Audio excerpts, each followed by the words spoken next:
अस्सलाम वालेकुम वरहमतुल्लाहि वबरकातुहू। उम्मीद करती हूँ आप सभी खैर आफियत से होंगे। अल्लाह सुब्हान व तआला आप सभी को हमेशा अपने हिफ्ज़ व अमान में रखे।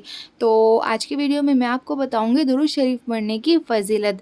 तो दुरूद शरीफ पढ़ना एक नहायत ही बरकत वाला अमल है। इस्लाम में इसकी बहुत बड़ी फ़जीलत और अहमियत बयान की गई है। दुरूद शरीफ की तफसीर का बुनियादी मकसद अल्लाह ताला से नबी करीम सल्लल्लाहु अलैहि वसल्लम पर रहमत, सलामती और बरकत की दुआ मांगना है।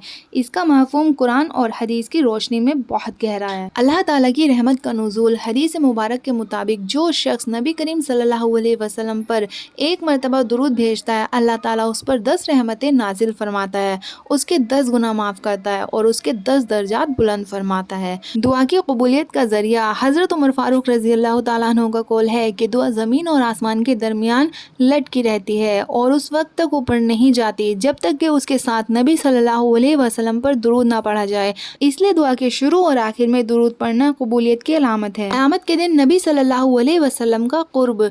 आप सल्लल्लाहु अलैहि वसल्लम ने फरमाया, क़यामत के दिन मेरे सबसे ज़्यादा करीब वो शख्स होगा जिसने मुझ पर सबसे ज़्यादा दुरूद भेजा होगा। परेशानियों और गमों का हल। एक मशहूर हदीस में है कि जब एक सहाबी ने अर्ज़ किया कि मैं अपना सारा वक्त दुरूद पढ़ने में गुजारूंगा, तो आप सल्लल्लाहु अलैहि वसल्लम ने फरमाया, तो ये तेरे गुनाहों को दूर करने के लिए काफ़ी होगा और तेरे गुनाहों की मग़फ़िरत का सबब बनेगा। फरिश्तों की दुआ। जब तक कोई शख्स दुरूद पढ़ता रहता है, फरिश्ते उसके लिए रहमत और बख्शिश की दुआ करते रहते हैं। बुखल यानी कंजूसी से निजात। आप सल्लल्लाहु अलैहि वसल्लम ने फरमाया कि वो शख्स बड़ा कंजूस है जिसके सामने मेरा जिक्र हो और वो मुझ पर दुरूद ना भेजे। दुरूद पढ़ने वाला इस बुखल से पाक हो जाता है। अगर आपके पास वक्त कम है और काम बहुत ज़्यादा है और आपको बिल्कुल भी टाइम नहीं मिल पाता पढ़ने का, तो आप चलते फिरते भी पढ़ सकते हैं। ऐसा नहीं है कि आपको सिर्फ बैठ कर ही पढ़ना है, आप काम करते हुए भी पढ़ सकते हो, ठीक है।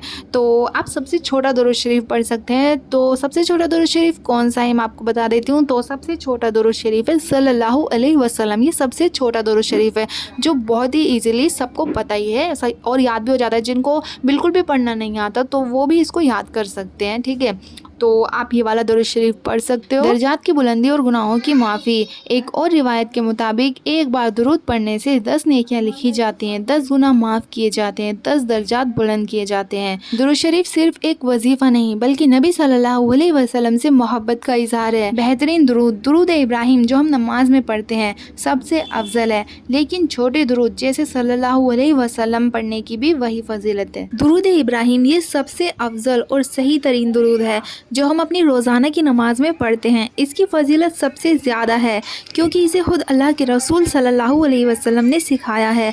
अगर वक्त कम हो या कसरत से पढ़ना हो तो ये छोटे दुरूद भी पढ़े जा सकते हैं, जैसे सल्लल्लाहु अलैहि वसल्लम। ये सबसे छोटा दुरूद शरीफ है। याद रखिए, सबसे बेहतर दुरूद वही है जिसके अल्फाज हदीस से साबित हो, जैसे दुरूद इब्राहिम। आप कोई भी दुरूद पढ़ें, मकसद दिल से नबी सल्लल्लाहु अलैहि वसल्लम पर सलामती भेजना होना चाहिए।